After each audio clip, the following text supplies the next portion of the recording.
നമസ്കാരം. ശബരിമലയിൽ ഇക്കഴിഞ്ഞ നാളുകളിലൊന്നും ഇല്ലാത്ത തരത്തിലുള്ള തിരക്കാണ് ഉണ്ടാകുന്നത് എന്നാണ് പറയുന്നത്.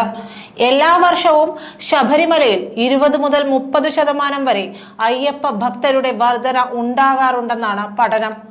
എന്തായാലും ഈ ശബരിമല സീസൺ കൊണ്ട് മാത്രം ഭക്തരെ വിഷമിപ്പിക്കുന്ന നയങ്ങൾ മാത്രമാണ് ചെയ്തിട്ടുള്ളത്.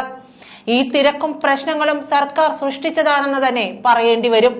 സേവാഭാരതി, അയ്യപ്പ സേവാ സംഘം എന്നിവർ അടക്കമുള്ള സന്നദ്ധ സംഘടനകളുടെ പ്രവർത്തനം വേണ്ടെന്ന് വയ്പ്പിക്കുകയാണ് സർക്കാർ ചെയ്തത്. എന്നാൽ വേണ്ടത്ര സൗകര്യം സർക്കാർ ഒരുക്കിയതുമില്ല. നാളെ മണ്ഡല മകരവിളക്കാണ്. ശബരിമല സീസൺ ജനുവരി പകുതിയോടെ മകരവിളക്കോടെ അവസാനിക്കും. അതിനാൽ തന്നെ തിരക്ക് കൂടുകയും ചെയ്യും. ശബരിമലയിൽ തീർത്ഥാടകരുടെ ഒഴുക്ക് തുടരുകയാണ്. ഇന്നലെ തന്നെ 1 ലക്ഷത്തിലേറെ പേരാണ് ശബരിമല ദർശനം നടത്തിയത്. ഇന്നും ശബരിപീഠം വരെ തീർത്ഥാടകരുടെ നീണ്ട നിരയാണ്.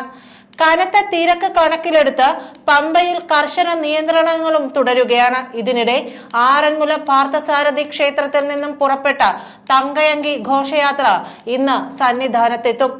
ഉച്ചയ്ക്ക് 1:30 പമ്പയിലെത്തുന്ന ഘോഷയാത്രയെ ശരംകുത്തിയിൽ പോലീസിനും ദേവസ്വം ബോർഡും ചേർന്നാണ് സ്വീകരിക്കുക.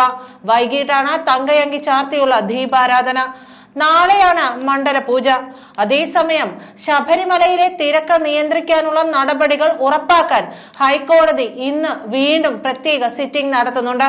കോട്ടയം, പത്തനംതിട്ട ജില്ലകളിലെ ഇടത്താവളങ്ങളിൽ വാഹന നിയന്ത്രണം ഏർപ്പെടുത്തിയുള്ള പോലീസ് നടപടിക്കിടെ ഇന്നലെ ദേവസ്വം ബെഞ്ച് സംസ്ഥാന സർക്കാരിന് നിർദ്ദേശങ്ങൾ നൽകിയിരുന്നു. ദേവസ്വവും പോലീസും സ്വീകരിച്ച നടപടികൾ ഇന്ന് ഹൈക്കോടതിയെ അറിയിക്കുന്നുണ്ട്.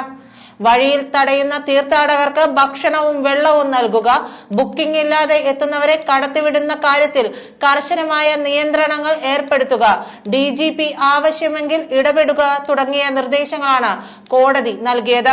ശബരിമലയിലെ തിരക്ക് പ്രതിസന്ധിയിൽ ക്രിസ്മസ് ദിനത്തിൽ ഹൈക്കോടതിയുടെ പ്രത്യേക സിറ്റിംഗ് ആണ് നടത്തിയത്. തിരക്ക് നിയന്ത്രിക്കാൻ ആവശ്യമായ നടപടിക്ക് സർക്കാരിന് നിർദ്ദേശം നൽകി. ശബരിമലയിലേക്കുള്ള വാഹനങ്ങൾ വഴിയിൽ തടയുകയാണെങ്കിൽ ആവശ്യമായ സൗകര്യങ്ങൾ ഒരുക്കണമെന്നും ആവശ്യമെങ്കിൽ സംസ്ഥാന പോലീസ് മേധാവി നേരിട്ട് ഇടപെടണമെന്നും കോടതി നിർദ്ദേശിച്ചു. മണ്ഡലകാലത്ത് പ്രതീക്ഷിക്കുന്ന അനിയന്ത്രിതമായ തിരക്ക് കണക്കിലെടുത്താണ് ഹൈക്കോടതിയുടെ ദേവസ്വം ബെഞ്ച് പ്രത്യേക സിറ്റിംഗ് തന്നെ നടത്തിയത്. 5 ഇടങ്ങളിൽ അയ്യപ്പ ഭക്തരുടെ വാഹനങ്ങൾ തടയുന്നുണ്ടെന്ന് സർക്കാർ കോടതിയെ അറിയിച്ചിരുന്നു. പാല, പൊൻകുന്നം, ഏറ്റുമാനൂർ, വൈക്കം, കാഞ്ഞിരപ്പള്ളി എന്നിവിടങ്ങളിലാണ് വാഹനങ്ങൾ തടയുന്നത്. ഇത്തരത്തിൽ വാഹനങ്ങൾ തടയുമ്പോൾ ഭക്തർക്ക് ആവശ്യമായ ഭക്ഷണവും വെള്ളവും ഉറപ്പുവരുത്തണമെന്നാണ് കോടതിയുടെ നിർദ്ദേശം. ആവശ്യമെങ്കിൽ പോലീസ് മേധാവി നേരിട്ടിടപെടണമെന്നും ജില്ലാ ഭരണകൂടം ഇക്കാര്യം കൃത്യമായി ഏകോപിപ്പിക്കണമെന്നും നിർദ്ദേശമുണ്ട്. അടുത്ത 2 ദിവസത്തെ വെർച്വൽ ക്യൂ ബുക്കിംഗിന്റെ എണ്ണം 90,000 കടന്നിരിക്കുകയാണ്. സ്പോട്ട് ബുക്കിംഗുമായി 10,000-ഓളം ഭക്തരും എത്തുന്നതോടെ ഏതാണ്ട് 1 ലക്ഷത്തിലധികം ഭക്തർ വരുന്ന 2 ദിവസങ്ങളിൽ ശബരിമലയിൽ ദർശനത്തിനെത്തും. ഇതോടൊപ്പം തന്നെ ഏതാണ്ട് 20,000-ഓളം പേർ യാതൊരുവിധ ബുക്കിംഗും കൂടാതെ ശബരിമലയിൽ എത്തുന്നുണ്ട്. ഇതാണ് കൂടുതൽ പ്രതിസന്ധി സൃഷ്ടിക്കുന്നത്. ഒരു ബുക്കിംഗും കൂടാതെ എത്തുന്നവരുടെ കാര്യത്തിൽ എന്ത് തീരുമാനമെടുക്കണമെന്ന് അറിയിക്കാൻ ശബരിമലയുടെ സെക്യൂരിറ്റി ചുമതലയുള്ള ADGP MR അജിത് കുമാറിന് നിർദ്ദേശം നൽകിയിട്ടുണ്ട്. നേരത്തെ ഇടത്താവളങ്ങളിൽ തീർത്ഥാടകരുടെ വാഹനം പിടിച്ചിട്ടതിനെ തുടർന്ന് മണിക്കൂറുകളോളം കാത്തുനിന്ന യാത്രക്കാർക്ക് പോലീസ് ഉദ്യോഗസ്ഥർ വെള്ളവും ഏത്തപ്പഴവും നൽകിയിരുന്നു.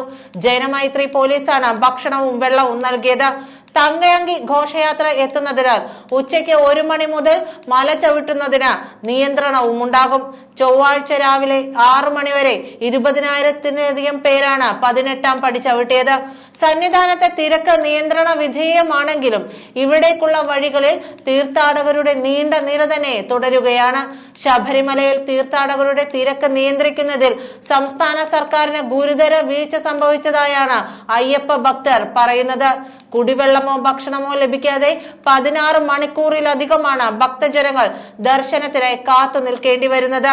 വൈക്കം, പൊൻകുന്നം, കോട്ടയം, പാല തുടങ്ങിയ ഭാഗങ്ങളിൽ അയ്യപ്പ ഭക്തരുടെയും മറ്റു വാഹനങ്ങളും കടത്തിവിടാതെ ഇട്ടിരിക്കുകയായിരുന്നു പോലീസ്. ഇതോടെ റോഡ് ഉപരോധിച്ച് അയ്യപ്പ ഭക്തർ രംഗത്തെത്തുകയും ചെയ്തു. 1 ലക്ഷത്തിലധികം ഭക്തജനങ്ങളാണ് ഇന്നലെ മാത്രമായി ശബരിമലയിലെത്തിയത്. തിരക്ക് നിയന്ത്രിക്കുന്നതിൽ സർക്കാർ സംവിധാനങ്ങളിൽ വൻ വീഴ്ചയാണ് സംഭവിച്ചിരിക്കുന്നതെന്നാണ് ഇതര സംസ്ഥാന അയ്യപ്പ ഭക്തർ പറയുന്നത്. ഇന്നലെ രാത്രി മുതൽ ഇടത്താവളങ്ങളിൽ വാഹനങ്ങൾ പിടിച്ചിടുകയാണ്. ഭക്ഷണമോ വെള്ളമോ പ്രാഥമിക സൗകര്യങ്ങളോ ലഭിക്കാതെ കുട്ടികൾ അടക്കമുള്ളവർ വലിയ ബുദ്ധിമുട്ട് അനുഭവിക്കുന്നുമുണ്ട്. നന്ദി.